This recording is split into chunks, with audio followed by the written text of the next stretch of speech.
আউযুবিল্লাহি মিনাশ শাইতানির রাজিম বিসমিল্লাহির রহমানির রহিম। প্রিয় শিক্ষার্থীরা, আশা করি তোমরা ভালো আছো। আমিও আল্লাহর রহমতে ভালো আছি।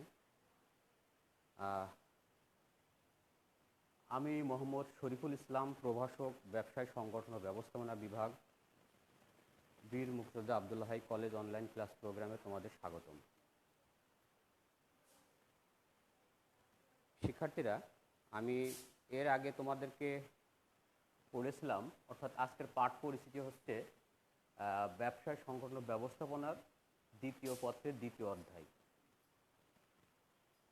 আর আজকে শিখন ফল হচ্ছে ব্যবস্থাপনার নীতির ধারণা এবং ব্যবস্থাপনার নীতি বা আদর্শ সমূহ। শিক্ষার্থীরা, এর আগে তোমাদের আমি ব্যবস্থাপনার দ্বিতীয় পত্রের প্রথম অধ্যায় নিয়ে আলোচনা করেছিলাম, অর্থাৎ প্রথম অধ্যায় কিন্তু শেষ হয়ে গেছে।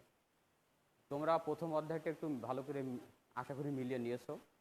সেখানে এমসিকিউ, সৃজনশীল এগুলো ভালো করে দেখেছো। তো আজকে আমি দ্বিতীয় পত্রের দ্বিতীয় অধ্যায়ের পার্ট 1 ব্যবস্থাপনার নীতির ধারণা। তো ব্যবস্থাপনার নীতির ধারণা নিয়ে আমি আলোচনা করব। তো এটা হচ্ছে যে ব্যবস্থাপনার নীতির ধারণা। ব্যবস্থাপনা একটা জিনিস এবং ব্যবস্থাপনার কিছু নীতি থাকে। অর্থাৎ নীতি বলতে কোনো কাজের নির্দিষ্ট নিয়মকানুন বা পথ নির্দেশনা। অর্থাৎ নীতি হচ্ছে যে কোনো কাজের নির্দিষ্ট নিয়ম কানুন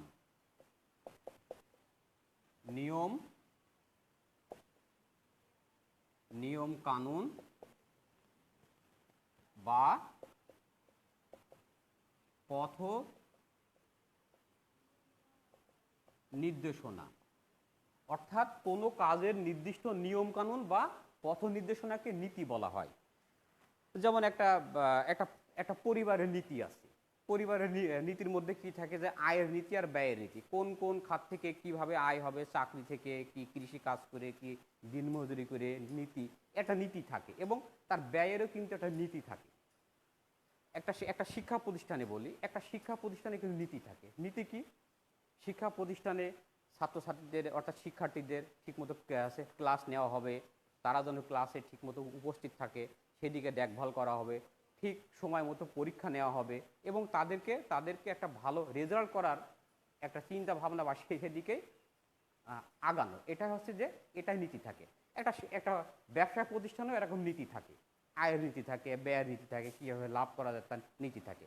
এটাই হচ্ছে যে নীতি। তাহলে নীতি হচ্ছে কোনো কাজের যে কোনো কাজের অর্থাৎ কোনো কাজের নির্দিষ্ট নিয়ম কানুন বা পথ নির্দেশনা। এখন আসছে যে কি ব্যবস্থাপনার নীতি। তাহলে ব্যবস্থাপনার নীতিটা কি? ব্যবস্থাপনার নীতি হচ্ছে ব্যবস্থাপনার মৌলিক অর্থাৎ ব্যবস্থাপনা সংক্রান্ত মৌলিক সত্য বা বিবৃতি। ব্যবস্থাপনার নীতি হলো ব্যবস্থাপনা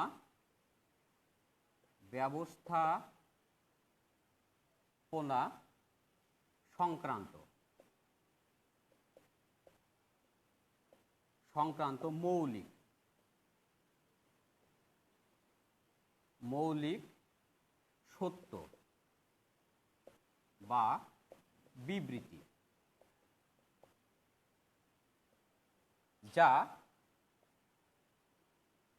প্রতিষ্ঠানের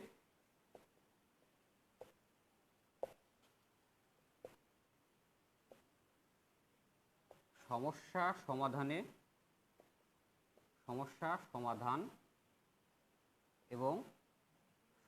সমাধান ও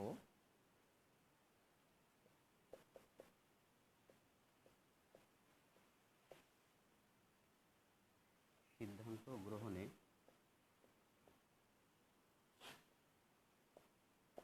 পথ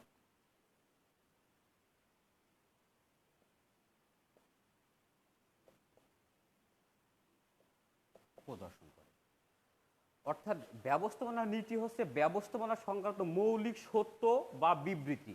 ব্যবস্থাপনার কিছু মৌলিক সত্য বা বিবৃতি আছে, কিছু কিছু পয়েন্ট আছে, অর্থাৎ কিছু নিয়ম আছে, সেই তাকে বলা হয় যে মৌলিক সত্য বা বিবৃতি, যা প্রতিষ্ঠানের সমস্যা সমাধান, ওইগুলা কি প্রতিষ্ঠানের সমস্যা সমাধান করে ও সিদ্ধান্ত গ্রহণে পথ প্রদর্শন করে।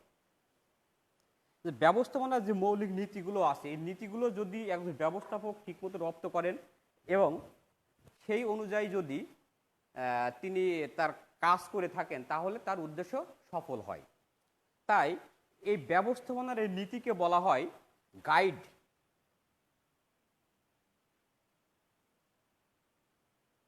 GUID, গাইড টু ম্যানেজমেন্ট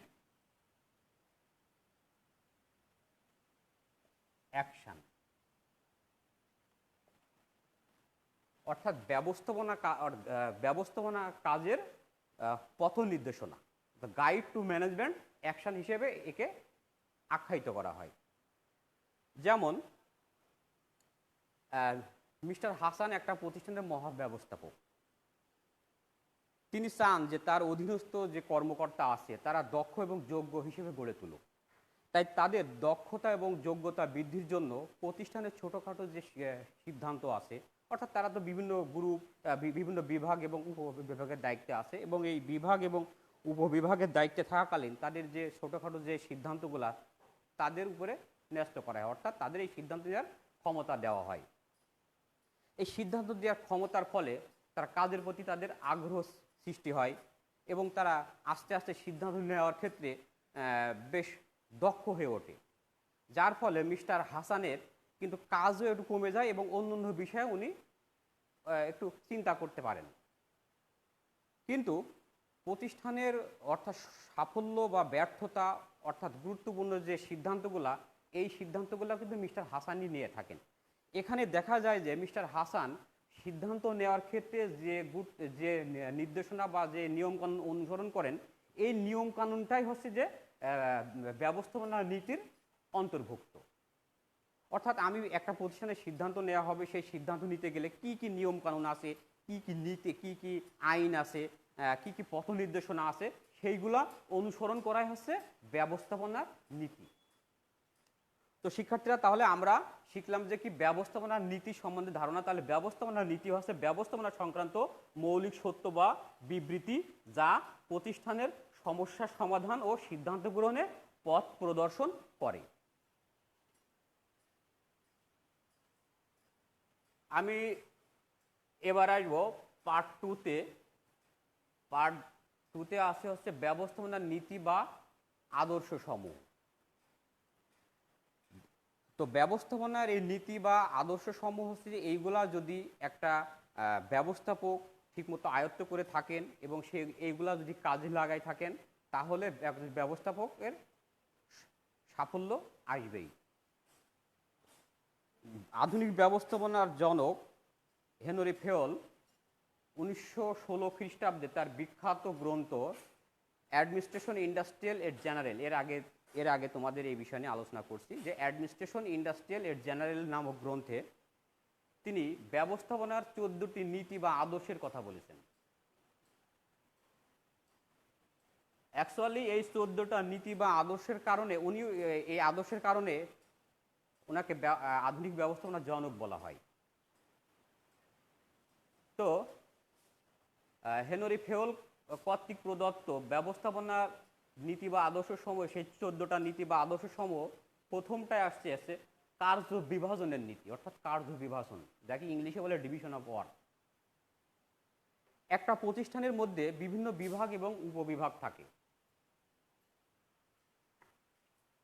তো এই প্রতিষ্ঠানের বিভিন্ন উপবিভাগ এবং উপবিভাগ, প্রত্যেকটি বিভাগ এবং উপবিভাগ একজন কর্মকর্তার দায়িত্বে থাকেন।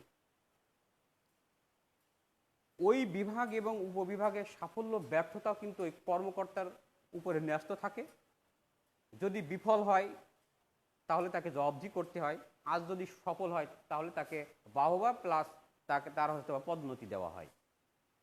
তো এটা হচ্ছে যে কার্য বিভাজনের নীতি, অর্থাৎ প্রতিষ্ঠানের মধ্যে যে কাজগুলো থাকবে সেটাকে বিভাজন করে দিতে, ভাগ করে দিতে হবে।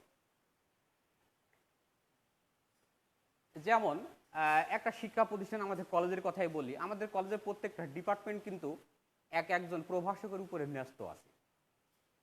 এরপর আসছে কর্তৃত্ব ও দায়িত্বের ভারসাম্য। এখানে দুইটা জিনিস আছে, একটা কর্তৃত্ব আর একটা দায়িত্ব। কর্তৃত্ব মানে ক্ষমতা, আর দায়িত্ব মানে কোনো কাজ করার বাধ্যবাধকতা বা দায়বদ্ধতা। তো এই একটা প্রতিষ্ঠানে কাজ করতে গেলে যেমন কর্তৃত্ব বা ক্ষমতা থাকতে হবে, আবার দায়িত্ব পালন করতে গেলে সেই দায়িত্ব সফলভাবে পালন করার জন্য তার একটা ক্ষমতাও থাকা লাগবে। যদি কাজের তুলনায় অর্থাৎ দায়িত্বের তুলনায় যদি ক্ষমতা বেশি থাকে, তাহলে সেক্ষেত্রে দেখা যায় যে ক্ষমতার অপব্যবহার হয়। আবার যদি কর্তৃত্ব কম থাকে, দায়িত্ব যদি বেশি থাকে, তাহলে সেই কাজটা সফলভাবে সে করতে পারে না। তাই একটি প্রতিষ্ঠানের মধ্যে যে কাজ আছে, সেই কাজের কর্তৃত্ব এবং দায়িত্বের ভারসাম্য থাকতে হবে, অর্থাৎ সমান সমানে থাকতে হবে, যাতে কাজটি সফলভাবে করা সম্ভব হয়। এরপরে আসছে নিয়মানুবর্তিতা। শিক্ষার্থীরা, নিয়মানুবর্তিতা বলতে কি বুঝি আমরা? নিয়মানুবর্তিতা বলতে নিয়মের মধ্যে চলা, নিয়ম মেনে চলা। একটা প্রতিষ্ঠানের নিয়ম কি থাকে, যে প্রতিষ্ঠানের যে যিনি দায়িত্বে আছে তাকে তার আদেশ মেনে চলা, তার প্রতি সম্মান প্রদর্শন করা, এটা হচ্ছে যে নিয়মানুবর্তিতা। তেমনি একটি প্রতিষ্ঠানে থাকে কি, একটি প্রতিষ্ঠানের যে নিয়মকানুনগুলো থাকে, ওই নিয়মকানুনের মধ্যেই থাকে যে কি করতে হবে আর কি করা যাবে না। এটা হচ্ছে যে নিয়মানুবর্তিতা। এরপরে 4 নাম্বার আসছে আদেশের ঐক্য। ঐক্য মানে কি? একতা। আদেশের ঐক্যতা থাকতে হবে, অর্থাৎ একটা কর্মচারী বা একটা কর্মকর্তা ওই একটা নির্দিষ্ট সময় একটা আদেশই মেনে চলবে, দ্বিতীয় কোনো আদেশ মেনে চলবে না। দ্বিতীয় আদেশ মেনে চলতে গেলে তখন কোনো কাজই ঠিকমতো করা সম্ভব হয় না। এটা হচ্ছে যে আদেশের ঐক্য।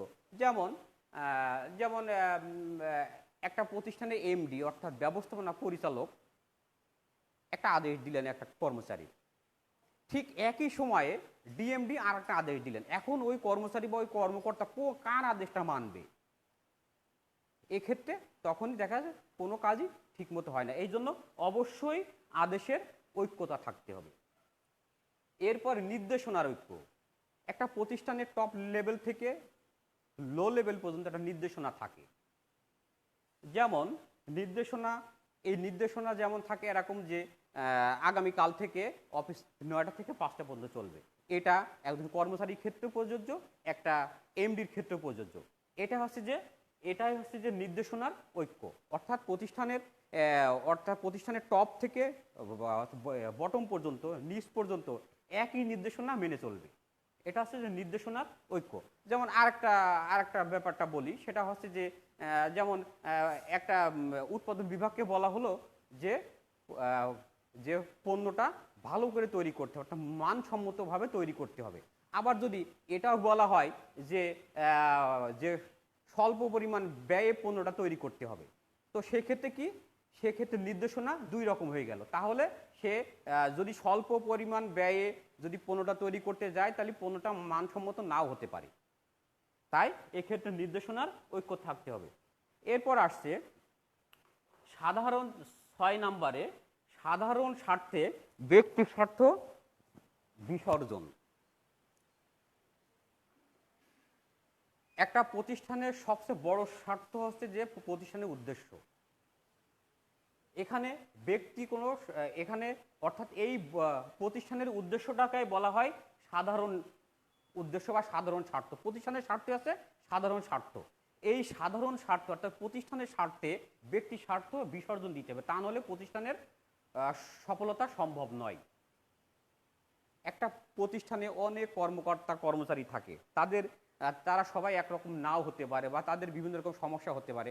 তো তাদের এই সমস্যা না মনে করে প্রতিষ্ঠানের যদি কোনো সমস্যা হয়, যে প্রতিষ্ঠানের কিভাবে উন্নয়ন সম্ভব সেদিকে চিন্তা করলেই একটা প্রতিষ্ঠান উন্নতি লাভ করতে পারে। তাই সাধারণ স্বার্থে ব্যক্তি স্বার্থ বিসর্জন দিতে হবে। এরপর আসছে ন্যায্য পারিশ্রমিক। একটা প্রতিষ্ঠানে অধীনস্থ কর্মকর্তা কর্মচারীদের অবশ্যই ন্যায্য পারিশ্রমিক দিতে হবে। ন্যায্য পারিশ্রমিক যদি না দেওয়া হয় তাহলে তাদের কাজের প্রতি আগ্রহ থাকে না, তারা ভালোভাবে কাজ করতে চায় না। তাই অবশ্যই প্রতিষ্ঠানের যে নিয়মকানুন আছে সেই নিয়মকানুনের মধ্যে থেকে তাকে ন্যায্য পারিশ্রমিক দিতে হয়। এটা হচ্ছে যে ব্যবস্থাপনার নীতি বা আদর্শ সমূহের অন্যতম একটা নীতি। এরপরে 8 নাম্বার আসছে কেন্দ্রীকরণ ও বিকেন্দ্রীকরণ। কেন্দ্রীকরণ হচ্ছে যে প্রতিষ্ঠানের সকল ক্ষমতা কেন্দ্রে রাখা, এটাকে বলা হয় কেন্দ্রীকরণ। এই কেন্দ্রীকরণ থাকলে এই কেন্দ্রীকরণ নীতিকে অনেকটা স্বৈরতন্ত্র নীতিও বলা হয়। আর একটা আছে কি বিকেন্দ্রীকরণ নীতি, অর্থাৎ এই কেন্দ্রীকরণের বিপরীত নীতি। প্রতিষ্ঠানের ক্ষমতা, কিছু ক্ষমতা অর্থাৎ মূল ক্ষমতা কেন্দ্রে রেখে বাদ বাকি ক্ষমতা প্রতিষ্ঠানের বিভাগ এবং উপবিভাগের মধ্যে হস্তান্তর করাই হচ্ছে বিকেন্দ্রীকরণ। এই বিকেন্দ্রীকরণকে আবার গণতান্ত্রিক ব্যবস্থাপনা বলা হয়। তাহলে কি বুঝলাম যে কেন্দ্রীকরণ যে নীতি এটা হচ্ছে স্বৈরতান্ত্রিক ব্যবস্থাপনা এবং বিকেন্দ্রীকরণ নীতি হচ্ছে গণতান্ত্রিক ব্যবস্থাপনা। তাই প্রতিষ্ঠানে শুধু কেন্দ্রীকরণও থাকবে না, আবার বিকেন্দ্রীকরণও থাকবে না সম্পূর্ণ, অর্থাৎ কেন্দ্রীকরণ এবং বিকেন্দ্রীকরণ দুইটাই থাকবে। মূল ক্ষমতা কেন্দ্রের হাতে রেখে বাদ বাকি ক্ষমতা যে বিভাগ এবং উপবিভাগের মধ্যে ন্যস্ত করতে হবে। 9 নাম্বার আসছে জোড়া মই শিকল। শিক্ষার্থীরা জোড়া মই শিকল বলার সাথে সাথে তোমরা বুঝবে একটা শিকল চোখের সামনে ভেসে আসছে, অর্থাৎ একটা শিকলের যদি নিচে থেকে টান দেওয়া হয় তাহলে টোটাল শিকলটাই কিন্তু চলে আসবে। প্রতিষ্ঠানের প্রত্যেকটা বিভাগ এবং উপবিভাগ একটার সাথে আর একটা ওতপ্রোতভাবে জড়িত থাকবে, সিদ্ধান্ত একটার সাথে আর একটা ওতপ্রোতভাবে জড়িত থাকবে। এটাই হচ্ছে যে জোড়া মই শিকল নীতি। 10 নাম্বার আসছে শৃঙ্খলা। 10 নাম্বার শৃঙ্খলা বলতে কি বুঝি? শৃঙ্খলা হচ্ছে যে যোগ্য ব্যক্তিকে যোগ্য পদে অধিষ্ঠিত করা, অর্থাৎ তাকে যোগ্য পদে নিয়োগ দেওয়া এবং হচ্ছে যে উপযুক্ত বস্তুকে উপযুক্ত স্থানে স্থাপন করা। তাহলে শৃঙ্খলা হচ্ছে কি যোগ্য ব্যক্তিকে যোগ্য পদে নিয়োগ দেওয়া এবং অর্থাৎ উপযুক্ত বস্তুকে উপযুক্ত স্থানে স্থাপন করা। যেমন বলি আমার এই ক্লাসরুমটা, এই ক্লাসরুমটায় প্রথমে কি হবে যে দরজা থেকেই অর্থাৎ রুমে ঢোকার ক্ষেত্রে যখনই রুমে ঢুকবো সেই রুমে ঢুকে একটা শিক্ষকের ডেস্ক থাকবে, চেয়ার থাকবে এবং সেখানে একটা বোর্ড থাকবে। কিন্তু এই বোর্ডটা যদি এইভাবে না দিয়ে যদি উল্টা দিকে দেওয়া হয় তাহলে এটা শৃঙ্খলা ভঙ্গ হয়। আবার কি আসছে যে একটা ক্লাসের স্টুডেন্টগুলোর সামনে বসে থাকবে, তারা কোনো কথা বলবে না, চুপ করে শুনবে, মনোযোগ সহকারে শুনবে, এটা আছে যে শৃঙ্খলা। তো এখানে শৃঙ্খলা একটা প্রতিষ্ঠানের উদ্দেশ্য সফল করার জন্য গুরুত্বপূর্ণ ভূমিকা পালন করে। যোগ্য ব্যক্তিকে যোগ্য পদে নিয়োগ দিতে হবে, অযোগ্য ব্যক্তিকে কোনো একটা পদে নিয়োগ দেওয়া যাবে না, তাহলে সে কখনোই সফল হতে পারবে না। আবার হচ্ছে যে উপযুক্ত সময় উপযুক্ত বস্তুকে উপযুক্ত স্থানে স্থাপন করতে হবে। যেমন একটা মেশিন স্থাপন করব, উপযুক্ত স্থানে ওটাকে স্থাপন করতে হবে। আবার যদি বিনিয়োগের কথা বলা হয়, একটা প্রতিষ্ঠানে কিন্তু সবসময় বিনিয়োগ করা যায় না, যখন উপযুক্ত সময় ঠিক ওই সময়টাই বিনিয়োগ করতে হবে। এটা হচ্ছে যে শৃঙ্খলার নীতি। এরপর আসছে সাম্যতা। একটা প্রতিষ্ঠানের উন্নয়নের জন্য বা একটা প্রতিষ্ঠানের উদ্দেশ্য সফলের জন্য অবশ্যই সাম্যতার নীতি থাকতে হবে। সকলের সমান অধিকার থাকবে, যার যার অবস্থান থেকে সে কাজ করবে এবং সেই অবস্থান অনুযায়ী তার অধিকার ভোগ করবে। কোনো আঞ্চলিকতা, কোনো রকম অনিরপেক্ষ আচরণ সেখানে করা যাবে না, তাহলে প্রতিষ্ঠানের কর্মকর্তা কর্মচারীদের মধ্যে ক্ষোভের সৃষ্টি হয়, আর ক্ষোভের সৃষ্টি হলে কাজে ব্যাঘাত ঘটে। তাই সাম্যতা একটা একটা গুরুত্বপূর্ণ নীতি। এরপরে 12 নম্বর আসছে চাকরির স্থায়িত্ব বিধান। আমরা যারা বাংলাদেশের নাগরিক তারা বেশিরভাগই গভর্নমেন্ট চাকরি খুঁজি। কেন গভর্নমেন্ট চাকরি খুঁজি, সরকারি চাকরি খুঁজি? সরকারি চাকরিতে চাকরি স্থায়িত্ব থাকে। চাকরি পাওয়াটা যত কঠিন, যাওয়াটা তার চাইতে আরো বেশি কঠিন, এটা আমরা জানি। এটা জেনেই আমরা সরকারি চাকরির দিকে ঝুঁকে থাকি। এটা মূল কারণ হচ্ছে চাকরি স্থায়িত্ব। আমার চাকরি খাওয়ার ক্ষমতা কারণ নাই, আমি যদি বড় ধরনের অপরাধ না করে থাকি। আর প্রাইভেট চাকরিগুলো মানুষ করতে চায় না বা করার প্রতি আগ্রহ কম, কারণ সেখানে চাকরির স্থায়িত্ব থাকে না, যে কোনো মুহূর্তে চাকরি চলে যাইতে পারে, কোনো কিছু করার নাই। তাই একটা প্রতিষ্ঠানের চাকরির স্থায়িত্ব বিধান করতে হবে, যে সুনির্দিষ্ট নিয়ম করে দিতে হবে যে এই ধরনের অন্যায় না করলে বা এই ধরনের কোনো অপরাধ না করলে তার চাকরি যাবে না। এটা হচ্ছে যে চাকরির স্থায়িত্ব বিধান। এরপর হচ্ছে উদ্যোগ। উদ্যোগ হচ্ছে স্বাধীনভাবে চিন্তা বা স্বাধীনভাবে কাজ করার ক্ষমতাকে উদ্যোগ বলা হয়। একটা প্রতিষ্ঠানের যে কর্মকর্তা কর্মচারী আছে তাদেরকে স্বাধীনভাবে কাজ করার ক্ষমতা দিতে হয়। তারা স্বাধীনভাবে কাজ করলে কাজের প্রতি তাদের দক্ষতা বৃদ্ধি পায় এবং তারা প্রতিষ্ঠানের জন্য নিবেদিত প্রাণ হয়ে গড়ে ওঠে। তাই উদ্যোগ ব্যবস্থাপনা নীতির একটা অন্যতম নীতি। লাস্ট আসছে 14 নম্বর নীতি হচ্ছে যে একতাই বল। অর্থাৎ একতায় বলের ফ্রেঞ্চ ল্যাঙ্গুয়েজ আছে esprit, ESPRIT, esprit de corps. এটা হচ্ছে French language, esprit de corps, একতাই বল। প্রতিষ্ঠানের বিভাগ এবং আন্তঃবিভাগের মধ্যে, উপবিভাগের মধ্যে একতা থাকতে হবে, এক উদ্দেশ্যে সবাই কাজ করবে। একতার কোনো রকম যদি অভাব দেখা দেয় তাহলে প্রতিষ্ঠানের বিশৃঙ্খলা দেখা দেয় এবং প্রতিষ্ঠানের উদ্দেশ্য সফল হয় না। যেমন 10 মিলি করি কাজ, হারি জিতি নাহি লাজ। 10 মিলে যদি কোনো কাজ করা হয় তাহলে হারলেও 10 জনের উপরে যায়, জিতলেও 10 জনের উপরে যায়। তো এই জন্য হচ্ছে যে একতাই বল একটা প্রতিষ্ঠানের জন্য গুরুত্বপূর্ণ ভূমিকা পালন করে থাকে। তো শিক্ষার্থীরা, আমরা পার্ট 1-এ ব্যবস্থাপনা নীতির ধারণা এবং পার্ট 2-এ ব্যবস্থাপনা নীতি বা আদর্শ সমূহ আলোচনা করলাম। এখানে হেনরি ফেওল কর্তৃক 14টা নীতির কথা বলেছে। তোমাদের এমসিকিউ প্রশ্নের 14টা নীতির কথা আসে যে হেনরি ফেওল কয়টা নীতির কথা বলেছে, তোমরা অবশ্যই বলবে যে 14টা নীতি। আর এই যে 14টা নীতির মধ্যে কোন কোন নীতিতে কি বলছে আমি যেভাবে আলোচনা করলাম তোমরা প্রয়োজনে বইয়ের সাথে একটু মিলিয়ে নিবে আর ঠিকমতো পড়ালেখা করবে। আর আরেকটা তোমাদের জ্ঞাতার্থে আরেকটা কথা বলে রাখি, সেটা হচ্ছে যে আমরা যখন এইচএসসি পড়েছি, এখন সাবজেক্টের এক বিষয়টার নাম হচ্ছে ব্যবসায় সংগঠন ও ব্যবস্থাপনা। কিন্তু আমাদের সময় ছিল হচ্ছে যে ব্যবসায় নীতি ও প্রয়োগ।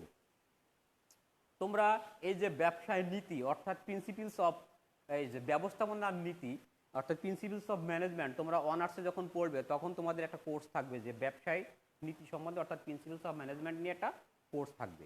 তো তোমরা এই ব্যবস্থাপনার নীতিটা যদি ঠিকমতো এখনই পড়ো বা ভালো করে আয়ত্ত করো তাহলে তোমাদের অনার্সও বেশ কাজে লাগবে। আর বাড়িতে থেকে অযথা সময় অপচয় করবে না, ঠিকমতো লেখাপড়া করবে। আর হচ্ছে যে বাংলাদেশ সরকার কর্তৃক যে স্বাস্থ্যবিধিটা দিয়েছে করোনা সম্পর্কে, এই স্বাস্থ্যবিধিটা যথাযথভাবে মেনে চলার চেষ্টা করবে। তো এই বলে আমি আমার আজকের ক্লাস শেষ করছি। আল্লাহ হাফেজ।